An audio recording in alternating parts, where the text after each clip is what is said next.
This is the Zoom H5 Handy Recorder. To turn it on, you're gonna go down once on the power button, or twice. Hold it down for a second. All right.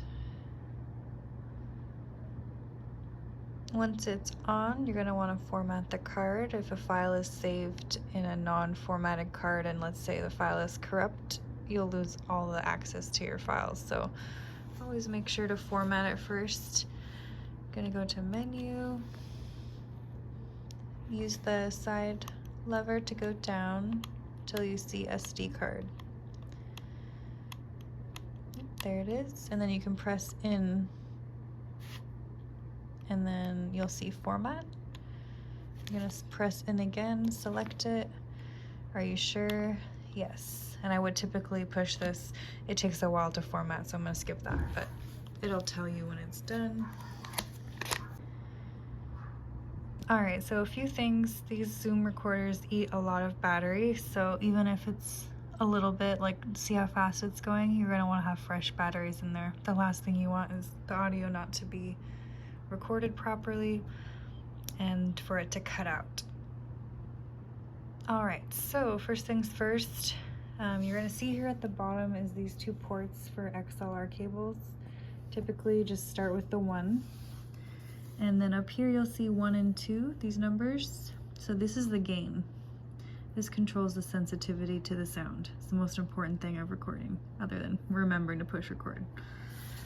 So usually we put the XLR cable here. Just be careful with the pins. Don't bend them, don't pull them too hard. Usually on the XLR cable there'll be a little lever. You're gonna wanna push it down first before you take it out. Pull it, you could potentially ruin the cable or the device. And then right here you'll see left and right. That's for up here. That's if you're doing field audio, which you're not. So you just want to make sure that these are selected based on if you had 1 or 2. So for sure you're gonna have 1, so have that there. And then the corresponding gain is this button. Typically it's left in the middle. However, when you start testing the audio, you're gonna adjust this based on the distance. So let's use this one as an example because I don't have the mic attached. So we're gonna push left and right. This is the gain for the left and right. So as you can see, as I'm touching the mic, you can see the little bars moving up. It's on super low, so let's move it up to like 7. Now you can see it's going. Okay, so those bars will tell you how good the audio is gonna play back later. You don't want it to go all the way to the end. It'll be in the red. You don't want it to be too low or it'll be in the mud. And when you amplify it in post-production, it will make it really distorted and also will amplify the ambient noise and be really grainy. All right, so basically when you start recording, you're gonna wanna aim for about 3/4 for the bars to go up. So you have the actor speak at a normal tone, have the mic positioned like the right distance to not be in frame and pointed in the right direction. And you just will adjust these little things so that you hit that sweet spot right at 3/4. And other than that, you're gonna wanna put in your headphone jack here, listen in, because then you can pick up on sounds that maybe you don't hear without headphones, like overhead noise. Sometimes the cable itself, if coiled improperly, or the microphone's rubbing against something, the audio mixer needs to listen for those things and tell the director that there's some interference in the sound. All right, this volume here is only for the output of your headphones. And then here's the record button. So when you hit record, just make sure the numbers are rolling. That's how you know for sure. When you're done, you just hit it again, super simple. If you wanted to test back and make sure you did it right, you push play, same thing. You can move through the files this way. And let's see what else.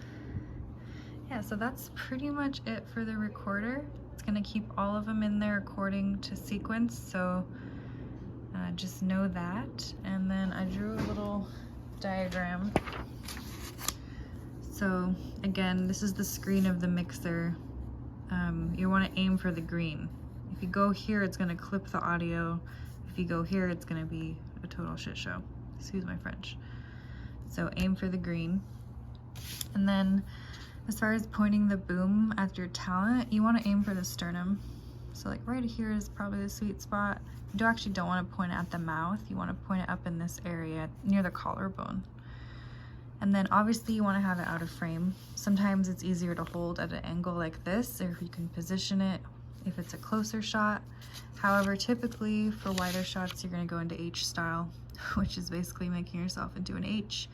And you just want to make sure that angle of the boom is pointed here.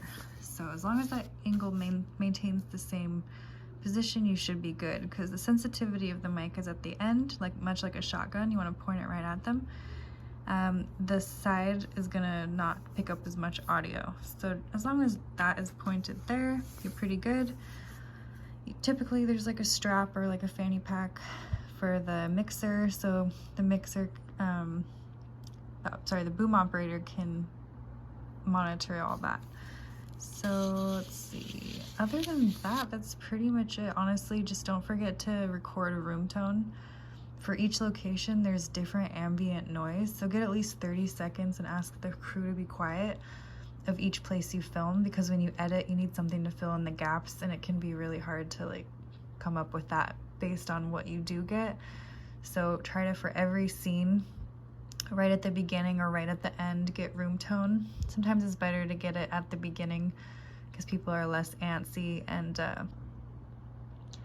another thing to be aware of is sometimes the mixers don't have phantom power, so there's going to be a battery in the actual boom mic. So to get it out, you're going to take off the soft part, the black part, pull it out a little bit, and twist it, and you should be able to input the AA battery there. The best way to test this is when you're much like with this, how you can see the sensitivity. You want to be able to touch the end of the boom mic while you got the headphones in, and you'll hear like a little rubbing sound, and then you know for sure it's picking up from the mic and not from like these. That would be the worst case scenario, is if accidentally you have it set to record on those. So make sure those are off, and then you got that there. All right, so that's pretty much it.